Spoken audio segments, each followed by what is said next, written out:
Muito bem. Nós então estamos encerrando o estudo do Livro dos Espíritos, não é? Esse ano, depois a gente começa tudo outra vez. Porque a codificação, quanto mais a gente lê, mais descobre coisas novas. Há pouco tempo eu estava estudando de novo obras póstumas e encontrei em obras póstumas alguma coisa que eu achei que só estava melhor detalhada em André Luiz. Não, está lá detalhado em Kardec, eu é que não lembrava disso. Então, no momento em que eu fui reestudar obras póstumas, eu achei o que eu tanto queria achar na codificação. E a gente está lendo e relendo a codificação todo o tempo, mas parar e mergulhar, nem sempre a gente faz isso. Daí a importância do estudo. Quando nós estamos estudando em grupo, esse mergulho acaba se fazendo de qualquer maneira, porque os próprios companheiros, fazendo perguntas, questionando, fazem com que nós nos toquemos e prestemos um pouco mais de atenção nas informações que estamos recebendo. Estamos nas penas e gozos futuros. E nas penas futuras, nós hoje vamos estudar aquela parte que fala da duração dessas penas. Então, os Espíritos vêm nos informar que as penas, elas não estão lançadas ao acaso, elas estão obedecendo a leis divinas. Então dá certo esse conceito de que Deus pune, não é? De que Deus lança a mão dele sobre nós, e quando a mão de Deus cai em cima da gente, vai doer. Esse conceito, ele esbarra numa informação básica que a gente tem logo no início da codificação, que é Deus. E quando se estuda o que é Deus, onde a gente estuda que Ele é a inteligência suprema, que Ele criou todas as coisas, a gente estuda também que Deus é soberanamente justo e bom. Aí, a gente para. Se Ele é bom, como é que Ele levanta a mão para bater? Se Ele é bom, como é que Ele castiga? Se Ele é bom, como é que Ele faz as penas durarem eternamente? Né? Vai arder por toda a eternidade. Não é assim que foi falado. Foi falado em duração de penas eternas. Aí vem a turma que entende, eu não entendo nada, mas tem gente que entende muito bem disso, e diz que em hebraico o vocábulo usado por Jesus não tem essa conotação que nós damos hoje a eterno. Eterno para nós é alguma coisa que vai durar para sempre. Mas a gente também não diz que as geleiras lá do Polo Sul são eternas? Os gelos eternos do Polo Sul, os gelos eternos dos Andes, os gelos eternos que hoje em dia a gente sabe que estão derretendo. Não era eterno? Como é que está derretendo? Então, o conceito de eterno, nesse caso, é alguma coisa que deveria durar por muito tempo. Então, por que uma dor, um sofrimento vai durar por muito tempo? Porque Deus resolveu punir aquele filho? Naquele dia ele não estava muita paciência e aí decretou: você vai sofrer por muito tempo, porque você merece, eu quero que você sofra. Será que é assim que funciona? Não, senão ele não seria soberanamente justo e bom. Se ele é soberanamente justo e bom, ele é o mesmo para todos os filhos. Ele não faz diferença entre seus filhos. Não interessa se o filho acredita nele ou não, ele não está preocupado com isso. Ele está preocupado com aquele filho, com aquela criação dele. E Deus, quando criou a cada um de nós, deixa eu fazer um parêntese aqui. Eu acho que a maioria de nós já viajou e já pegou estrada, ou já foi passar uns dias no interior, em cidadezinha pequenininha, que não tem muita iluminação, ou então pegou estrada naqueles trechos que não tem poste, não tem cidade, é só o asfalto e o céu. Alguém prestou atenção à noite, quando olhou para cima, o que é que viu? Não é de deixar a gente sem palavras, a beleza do céu na estrada. Se puder não ter nem lua cheia, melhor. Se for lua nova, mais bonito ainda vai ficar. Aquela beleza toda foi Deus que criou. E Ele não nos fez diferentes daquela beleza toda. Ele nos criou, a cada um de nós, bonito assim também. Todos nós fomos criados com o mesmo amor, com a mesma receita de bolo do amor de Deus. Ninguém foi criado diferente. Então, quando você achar que Deus te esqueceu, olha para o céu. Não vai ter nuvem, não vai ter temporal, tem que estar limpinho o céu e, de preferência, lua nova. Pode ser até aqui mesmo na cidade, não vai ser a mesma coisa, mas vai dar para a gente ter uma noção do amor de Deus por nós. Nós somos bonitos como aquele céu, porque fomos criados pelo mesmo Criador. Então, esse Pai que nos criou assim, bonitos como Ele, esse Pai que quer de nós o melhor, que é o melhor para nós, quer que nós nos tornemos espíritos puros. Olha só, Ele quer isso. E a gente diz, ah, não dá não. Ó, nessa vida não tem jeito, na outra eu faço, que nessa eu sou assim igual a Gabriela. Sou assim, vou morrer assim, acabou. Ou me engole do jeito que eu sou, ou então pode esquecer que eu existo. Azar o teu.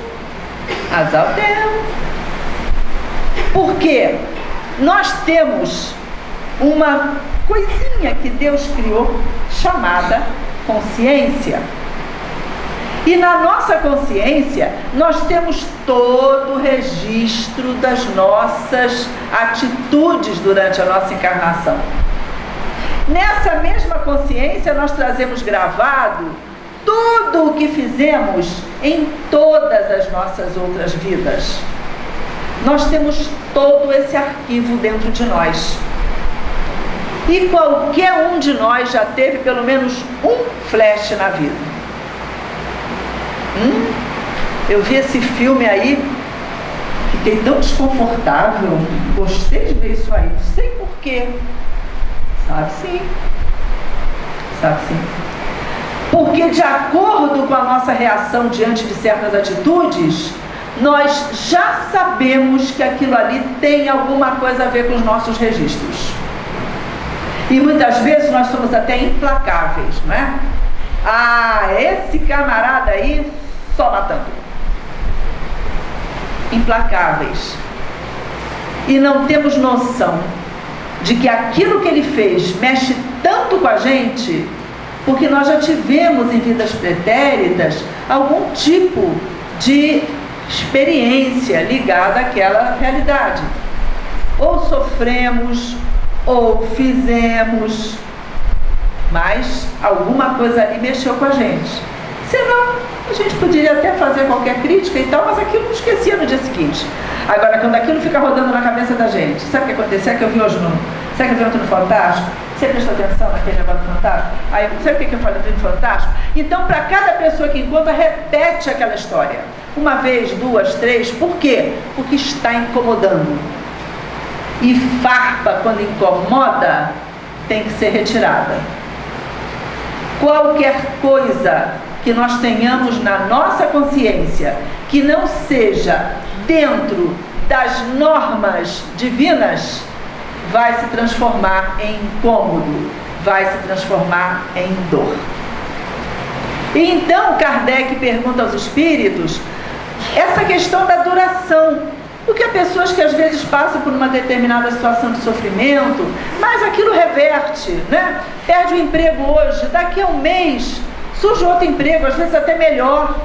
Ai, graças a Deus, passou essa fase horrível da minha vida, né? E outras pessoas às vezes não, passa um ano, 2, 3 e é aquela dificuldade. É aquela angústia, aquela série de sofrimentos, um causado pelo outro, que vai em dominó e parece que não vai acabar nunca. E aí vem aquelas frases famosas, né? Deus me esqueceu, Deus não olha para mim. Por quê?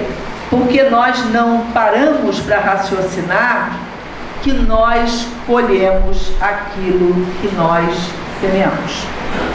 O que eu plantei é o que eu vou semear. Paulo não disse isso? Você pode semear à vontade, é livre a semeadura, mas cuidado que a colheita é obrigatória. Então, se você semear rosa, você vai colher rosa. Agora, se semear só o espinheiro, vai ter que colher espinheiro. Foi o que você semeou, é o que você vai ter que colher. Sim, e quanto tempo eu vou levar isso?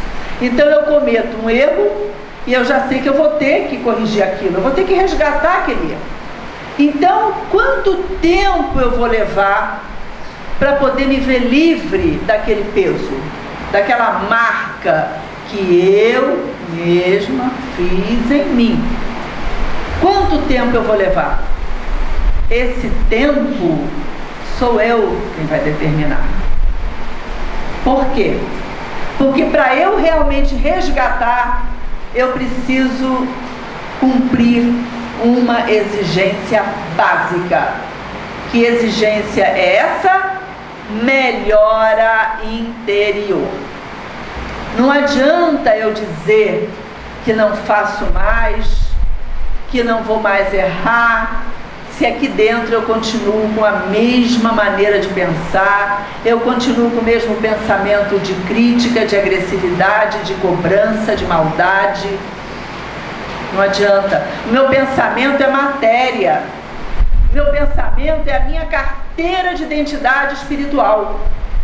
Qualquer coisa que eu pense está aqui em mim. Seja ela boa, seja ela não boa.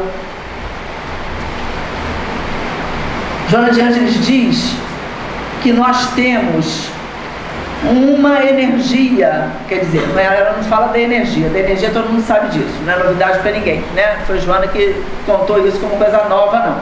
Nós todos sabemos que nós somos energia, nós todos sabemos que a energia em nós tem que fluir direitinho, né? Tem que ter aquela corrente fluídica fluindo bem em nós.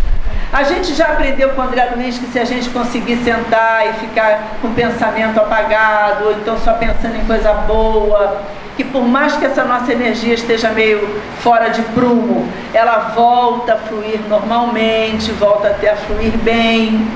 Então, ela diz que essa energia, ela tem um direcionamento. E o direcionamento dessa energia é sempre voltada para o bem e para o amor. Sempre. Sempre. Nós somos produtos de Deus. Não pode ser diferente disso. Então essa energia é voltada para o bem e para o amor. Se por um acaso essa energia muda o seu fluxo para o mal, para o ódio, ela se desarmoniza e nós nos desarmonizamos, e aí então gera o que nós chamamos de sofrimento. Portanto, fica bem claro para nós que vai depender de nós colocar essa energia novamente no fluxo normal. E se eu cometi um erro grave, se eu me desarmonizei a ponto de ficar num estado lastimável perante a lei de Deus, porque essa questão de análise pela lei é muito diferente, a lei de Deus da lei dos homens, não é? Muitas vezes a lei dos homens não esquenta a cabeça com certas coisas que a gente faz, não, mas para a lei de Deus a marca é muito forte. Você gerar um sofrimento, você gerar uma tristeza, você gerar uma angústia, isso para a lei divina está completamente fora do esperado por Deus. Então, fica registrado, fica a marca, e a gente um dia vai ter que corrigir isso daí, botar esse trem de novo no trilho. Quanto tempo eu vou levar para isso? Quanto tempo eu vou perder esperando para a próxima? Não é? Tem uma frase na pergunta 1007 que diz assim: olha, eu fiz sim, e aí vem o terrível, né? E não me arrependo. Fiz e não me arrependo. Então tá aumentando o teu tempo de recuperação. A gente vê isso até pelo corpo físico, não é? Uma pessoa está com febre, aí o médico diz: olha, você não pode tomar gelado e tem que tomar esse remédio aqui. Aí a pessoa diz: ah, mas aquele sorvete é uma delícia, como é que eu não vou tomar gelado com esse calor? Tá, eu tomo o remédio, mas o sorvete eu não vou parar não. Então uma infecção que podia durar naquela garganta, vamos dizer, 5 dias, 15 dias depois a pessoa volta lá no médico com um abscesso aqui, cheio de dor, cheio de febre, tem que ser internado, fazer cirurgia para drenar aquilo. Por quê? Porque continuou fazendo o que não podia fazer. Então, quem aumentou a duração do sofrimento foi a própria pessoa. Isso a gente faz o tempo inteiro. Olha, não pode comer gordura. Olha, não pode fumar. Olha, você está comendo doce, você é diabético. Só um pedacinho. Aliás, diga-se de passagem, só um pedacinho é um problema grave, né? Porque eu já vi que doce com diabético é igual a álcool com pessoa com vício de bebida. Quem tem vício de bebida não pode tomar o primeiro gole. E quem é diabético não pode dar a primeira mordida no doce. Se der a primeira, vai querer dar a segunda, a terceira, a quarta, a quinta, a sexta, daqui a pouco o açúcar está lá em cima. Né? Aí vem uma porção de complicações do diabetes. Ai, como eu sofro. Por quê? Porque somos nós mesmos quem buscamos o sofrimento. Em relação à doença do corpo físico, fica fácil de entender. Em relação à doença espiritual, a gente acha que é coisa de espírita. Isso é doideira de espírito. E aí arrasta o sofrimento por um tempo enorme. E aí a gente vai perguntar: mas será que não existe alguma situação em que o tempo seja determinado?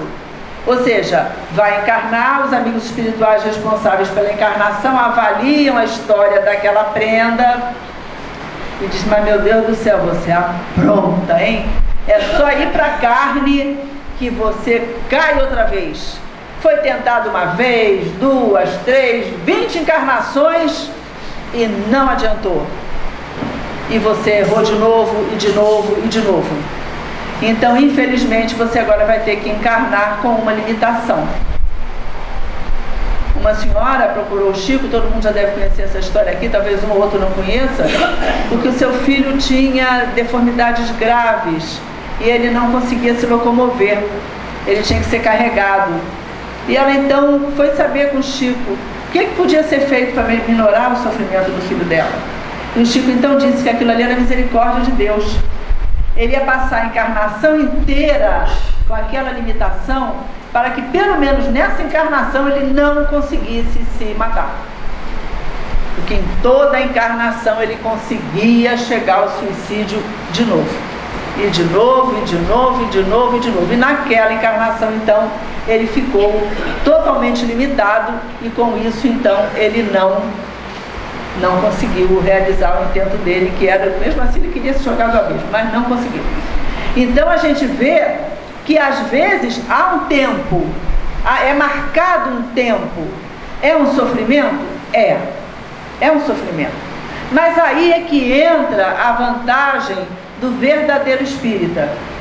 Eu não digo do espiritado não, estou falando do verdadeiro espírita. Que o verdadeiro espírita, quando está passando por um momento de sofrimento, ele raciocina. O espiritismo é fé raciocinada. Se eu estou vivendo hoje uma determinada situação de sofrimento, isto não caiu do céu para mim de presente do nada. isto é resultado de alguma coisa que está, se não nesta vida, que às vezes está nessa vida mesmo, se não estiver nessa vida, estará numa vida pretérita. O espírita, por saber das vidas sucessivas, tem a consciência de que vida após vida nós temos sempre uma nova oportunidade de progresso. E nessas oportunidades de progresso, a gente já até pede para resgatar dívidas do passado. E muitas vezes pede até pela dor mesmo. Pede sim. Muitas vezes o espírito, achando que com aquele sofrimento ele vai conseguir andar mais rápido, porque os seus erros são tantos que muitas vezes o sofrimento acelera bastante. Em uma encarnação é como se ele vivesse várias. E às vezes ele fica tão empolgado antes de encarnar que pede logo um monte de coisa. Ah, eu quero isso, quero isso, quero isso, quero isso, quero isso, quero isso. Aí o pessoal fala, peraí, para. Vamos cortar isso, cortar isso, cortar isso, cortar isso. Você vai só com isso aqui, ó. Uma coisa de cada vez, um pouquinho de cada vez, senão você não vai suportar. E aí encarna, chega aqui com tudo aquilo podado e fica desesperado, porque a sua vida é de muito sofrimento. Porque o pior de tudo é que nós não raciocinamos como espíritos imortais. Nós raciocinamos em cima do que a gente tem aqui na Terra. Este corpo físico, que a gente já trocou uma porção de vezes.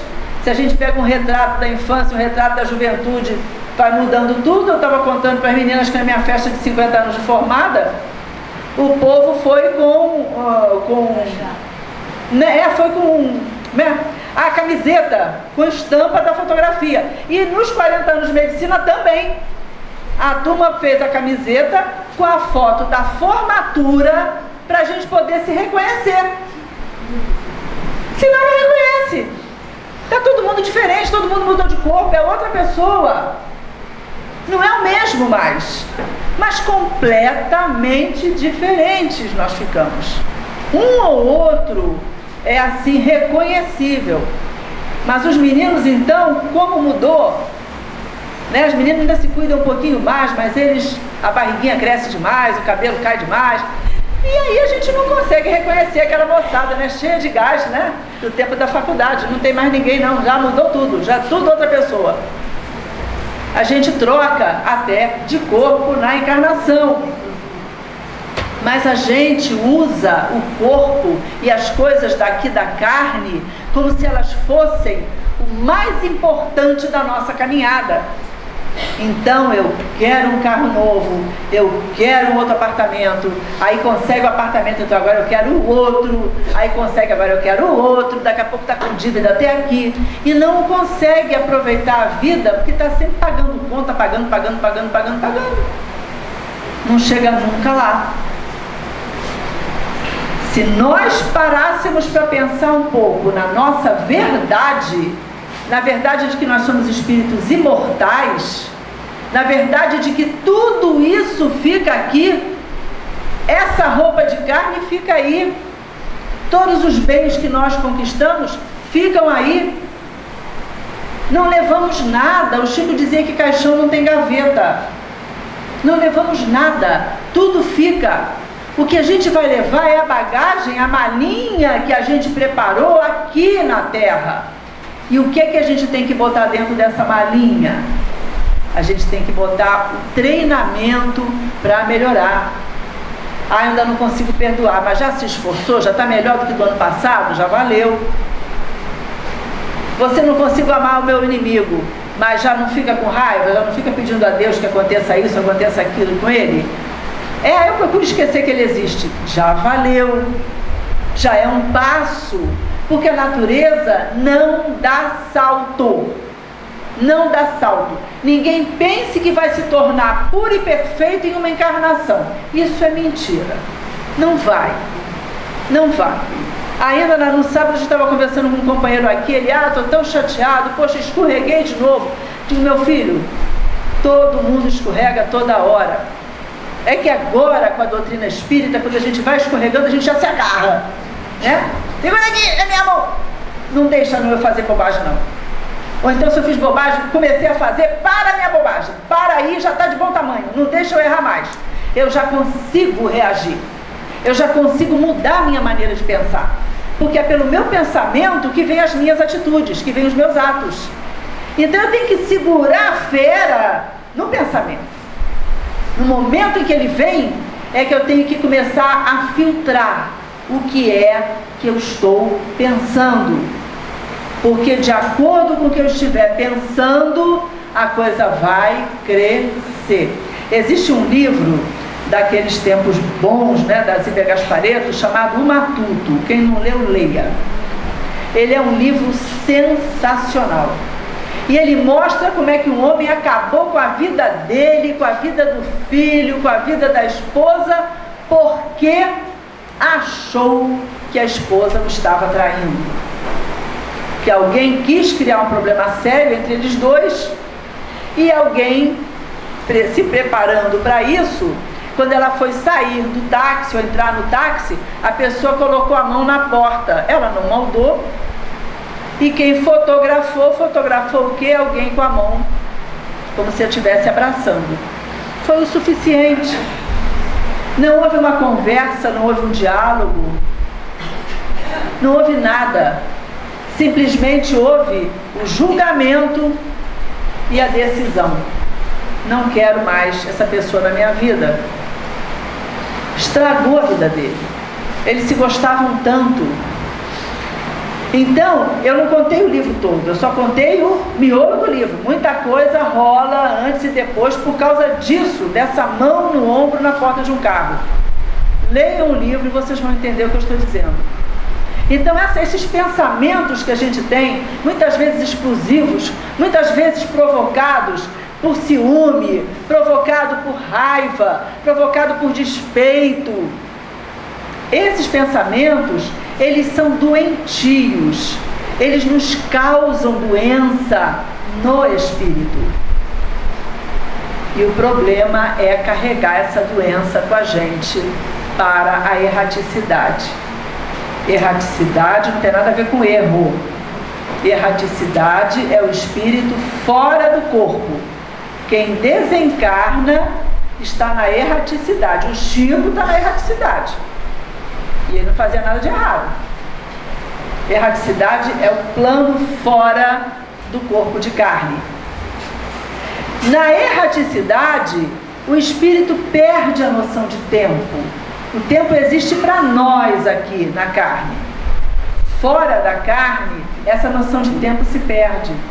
Então, se o espírito ao desencarnar, ele desencarna com uma sensação agradável, ele vai ter essa sensação acompanhando, ele vai ter essa sensação aumentada, ele vai estar muito bem. Mas se ele desencarna com raiva, com ciúme, ele vai também levar isso multiplicado. E aí ele entra em sofrimento. Quanto tempo vai levar esse sofrimento? Não dá para saber. Eles perdem, inclusive, a condição de dormir, sono. Né? O sono, para nós, ele é tão reparador, não é? Vocês já repararam, não sei se vocês já tiveram oportunidade de observar isso. Às vezes, nós estamos vivendo um momento muito difícil mesmo. E aí, vamos dormir. Chegou a hora do sono, rola na cama, rola, até que consegue dormir. Dormiu. Quando acorda, a primeira reação é: ai meu Deus, não acabou. Vai continuar. Mas por outro lado, também se acorda, na maioria das vezes, se não houver processo obsessivo, claro, aí já é outra história. Mas em situações café com leite, como a nossa, ao acordar, parece que a gente acorda com gás, com vontade de tentar mais um pouco. Isso a gente observa muito na minha profissão, tive muita oportunidade de conversar, principalmente com mulheres, menos com homem, mais com mulheres, mas com homem também tive essa experiência, né? Pessoas que o casamento estava muito ruim. muito ruim, situações muito sérias acontecendo, muito difícil manter. Então era aquela sensação de, ao acordar, querer tentar mais um pouco. Aí eu vou tentar mais, não vou me separar hoje não, que vai dormir com aquela ideia, amanhã vou resolver isso, amanhã acabou, não quero mais saber, vou me separar, ponto final, procurar advogado. E quando chega o dia seguinte, eu vou tentar mais um pouquinho, quem sabe, né? E às vezes, se vou tentar mais um pouquinho, às vezes levam 20 anos, leva até quase o desencarne, não é mesmo? Não é assim que acontece? Por quê? Porque durante o nosso sono, nós encontramos com os nossos amigos queridos, nosso anjo da guarda conversa melhor do que com a gente, mostra o porquê daquele momento de sofrimento, mostra que a gente teve responsabilidade naquela história também, não é só o outro que tem a responsabilidade. Quando dois estão juntos, formam uma roda de barbante, então os dois têm a ver, se mexer de um lado vai mexer do outro. A relação entre duas pessoas é uma roda perfeita de barbante.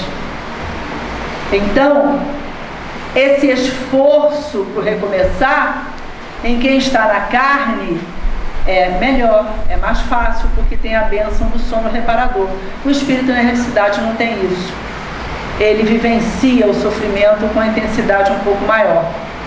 É mais difícil para ele, né? Bom, deixa eu ver o que eu estou pulando.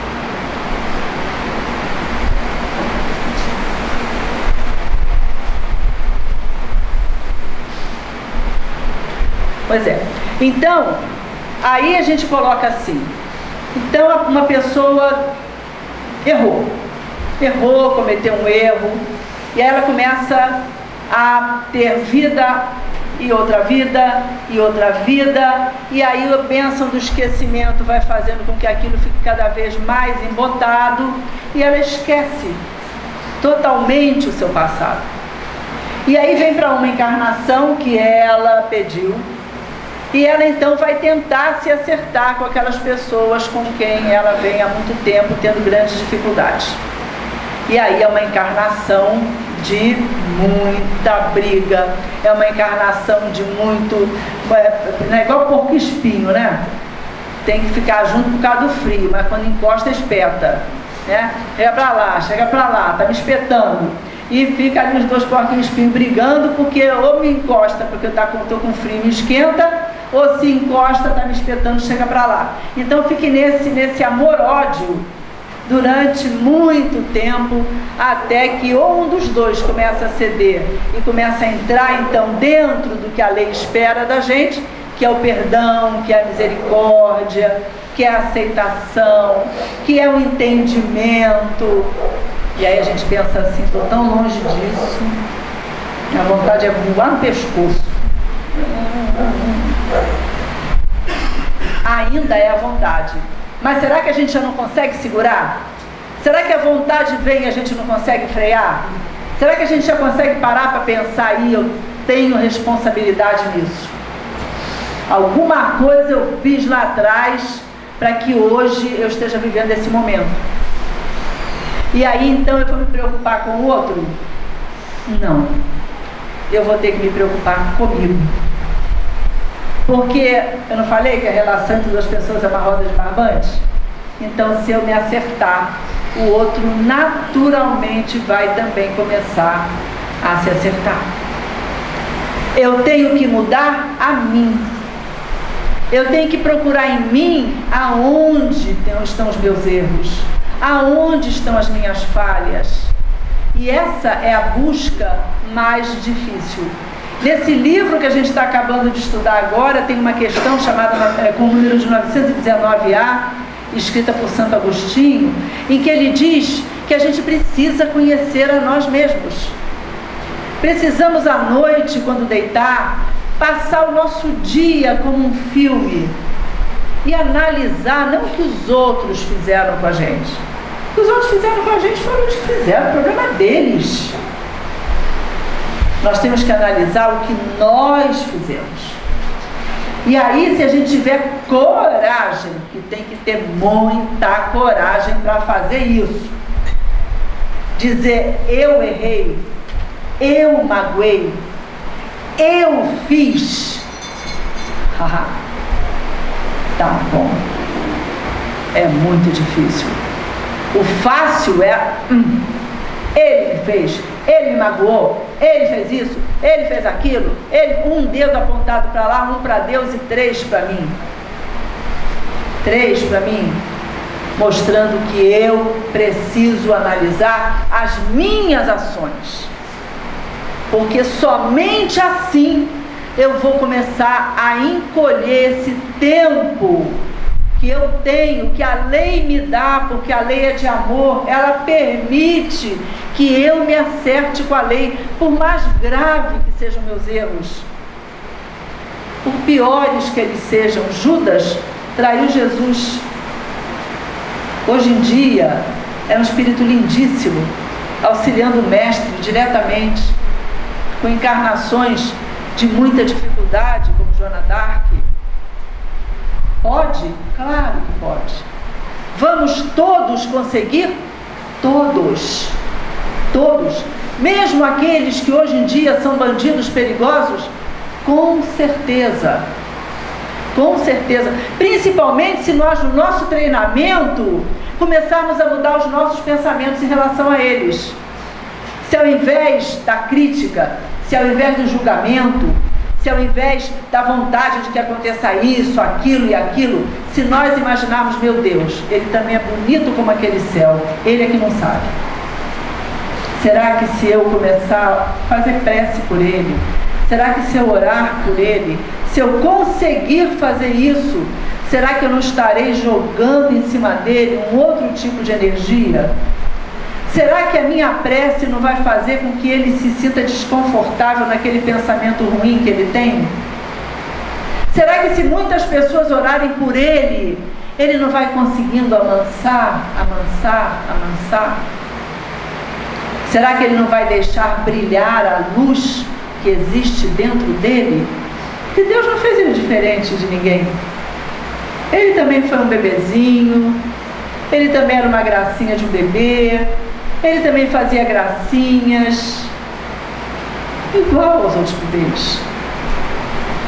Só que a vida foi estimulando nele esse tipo de reação. Ele poderia ter escolhido uma outra reação? Com certeza. Mas ele ainda não conseguiu.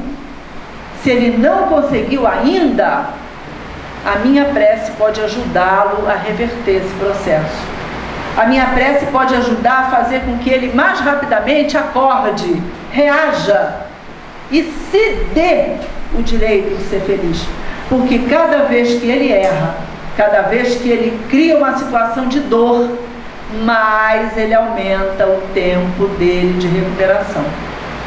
Então virão encarnações depois, cheias de sofrimento, cheias de dificuldades, mas não porque Deus fica medindo o tamanho desse erro, vou aumentar aquilo, não. É porque cada erro que a gente comete, que é um erro grave, ele fere diretamente a nossa essência. A nossa essência é de espírito bom, a nossa essência é de espírito amoroso, espírito misericordioso, pacífico. Se eu vou contra essa essência, eu estou criando em mim situações de muita desarmonia. E essa desarmonia, quanto mais intensa ela for, mais duradouro vai ser depois o tempo de sofrimento que eu vou ter. Sou eu que faço. Se hoje eu já sou uma pessoa boa, se hoje eu já procuro ajudar o outro, se hoje eu já me esforço para isso, beleza para mim, porque eu vou diminuindo meu tempo de dor. Uma vez eu ouvi uma palestra e a pessoa que fez a palestra me marcou com uma situação simples, mas que eu achei tão interessante. Ele desenhou no quadro um círculo, e dentro desse círculo ele desenhou várias rodas escuras, e ele disse: isso aqui é tudo de ruim que a gente faz. Então, há erros que são pequenos, há erros que são muito grandes. E qual é a única maneira de tratar isso? A única maneira é aprender a amar. E cada coisa boa que eu faço vai anulando na mesma medida tudo que eu tenho de registro mal em mim. Eu vou perdendo, é como se fosse dissolvendo. Kardec diz, né, por exemplo, no passe, uma pessoa está com uma situação de muita raiva, de muita irritação, então o passista vai se preparar para aplicar um passe naquela pessoa. Enquanto ele está com aquele pensamento odioso, odiento, enquanto ele está assim, ele está emitindo fluido péssimo, fluido pesado, fluido negativo. Chega o passista, se posiciona, joga o seu pensamento na direção do Pai, pede ajuda dos espíritos maiores, e então o socorro chega, vem da natureza, vem do fluido cósmico universal, do próprio médium que se preparou aquele dia inteiro para aquele passe, e aí então ele joga em cima daquela pessoa um outro fluido. Esse fluido, em contato com aquele outro, faz com que eles se neutralizem. Então por isso é que a pessoa chega muitas vezes na casa, toma passe e diz, saí tão melhor, eu cheguei aqui querendo pegar meu vizinho hoje e mandar ele para o Alasca, mas sai tão bem, não nem olha para a cara dele, o problema dele lá, ele que invente, ele que sofra com a raiva dele, ele que morda a língua, já pronto, já escorregou, mas já não quer pegar o vizinho e jogar para o Alasca. Não melhorou? Melhorou. Alasca é longe, gente, é frio pra caramba. É melhor morder a língua, não? Então, na medida, já houve uma mudança para menos. Ainda escorrega? Ainda escorrega. Então, ninguém vai achar que não vai conseguir. Ninguém vai achar isso. Porque é possível, sim. É possível a gente se esforçando, é possível a gente ir numa tentativa de ensaio e erro, de buscando em nós aprender a amar. E como é que a gente começa? A gente começa pelo trabalho no bem. O trabalho no bem, fazer alguma coisa boa, fazer alguma coisa que vai gerar um sorriso, que vai gerar um socorro, que vai levar um apoio. Quando a gente fez a campanha hoje aqui, para a gente ajudar a acabar essa obra do GAPEB, alguém conhece o GAPEB aqui? Deveria conhecer. Só você, né, amigo? Deveria conhecer. O Sérgio conhece, tem mais gente aqui, Diogo, Luiz Inácio. Beleza, olha só quanta gente que já conhece. Falta só 90%, né? Então, daqui a pouco já está faltando só 89%, só 88%, né? E daqui a pouco todo mundo vai conhecer o GAPEB. O GAPEB fica muito longe, é aqui mesmo. É só vir aqui de manhã. Eles estão aqui trabalhando. Segunda e sexta à tarde também. Venham aqui, venham conhecer os meninos, venham ficar com eles, vocês vão ver o amor que eles dão pra gente. É um amor tão grande, é um carinho tão grande, e eles têm uma inteligência danada. A inteligência deles está assim meio embotada, né, por causa da dificuldade física que eles têm, mas eles fixam e guardam o teu rosto. Você pode levar 1 mês, 2, 1 ano sem vir. No dia que entrar por aquela porta, ele vai dizer, ele não vai lembrar o teu nome, claro, mas o teu rosto ele lembra. E vai na tua direção, e te abraça e faz uma festa que você voltou. Então o que eles dão pra gente é tanto que a gente não dá nada para eles. Essa é a verdade. Mas venham conhecer o GAPEB e vocês vão entender o tamanho e a beleza dessa obra. Vocês vão entender por que eles precisam tanto dessa obra pronta. Por que eles precisam tanto dessa ajuda externa? É por um tempo limitado, mas por um tempo limitado eles respiram. Os meninos vão ter fonoaudióloga, vão ter fisioterapeuta. Principalmente a parte de fisioterapia para eles é muito importante. Vão ter hidroterapia, que a piscina tem que ficar pronta, a piscina específica para tratamento. E isso vai ajudar muito a eles. Alguns deles estão em cadeiras de rodas desde que nasceram. Olha a duração dimensão do sofrimento, né? Muito tempo. Então, se a gente der a eles carinho, se a gente der a eles um passe, der a eles uma coisinha gostosa para eles comerem, eles não vão para casa felizes, porque não estão sendo rejeitados, porque o comum não é isso para eles, não. O comum é a rejeição. O comum para eles é a rejeição. O que eles estão acostumadinhos nessa vida é a rejeição. Então, quando eles chegam aqui e recebem amor, recebem carinho, recebem apoio, eles ficam numa alegria imensa e adoram estar aqui. Lá no Dona Meca eu tive a oportunidade de ver uma menina que estava chorando inconsolável. Eu fui perguntar à acompanhante o que estava acontecendo com ela. Ela disse: é porque acabou a atividade. Acabou a atividade que ela estava fazendo e ela estava chorando desconsolada. Porque naquele momento ela recebe atenção, ela recebe amor, ela recebe carinho, ela recebe um toque. E para eles é muito importante. Então venham conhecer o GAPEB, venham ser voluntários no GAPEB. Se não quer, não posso ser voluntário, eu trabalho, mas vem conhecer, vem dar uma força, vem visitar, vem estimular o pessoal que está trabalhando aqui. Puxa, o trabalho que vocês fazem é maravilhoso, isso dá um gás em quem está trabalhando de uma maneira heróica, muitas vezes, porque não tem dinheiro para nada, para nada, para nada. Então, se você vem e você dá uma força, isso tem um peso enorme. E é assim que a gente vai treinando sair de dentro da gente. Porque para amar tem que sair de dentro da gente. Ninguém ama virado para dentro. Ninguém. Para amar tem que sair. Então, vir, dar um abraço nesses meninos, dar uma força a quem está trabalhando, ir ao Dona Meca, conhecer o trabalho do Dona Meca, ir ao Casalar, conhecer as crianças que são internadas lá no Casalar, são curateladas, a maioria delas é a justiça que manda para lá, cada uma tem uma história mais impressionante do que a outra, mas ninguém é coitadinho. É proibido entrar no Casalar, no Dona Meca, no GAPEB com essa visão de coitadinho. Ninguém é coitadinho.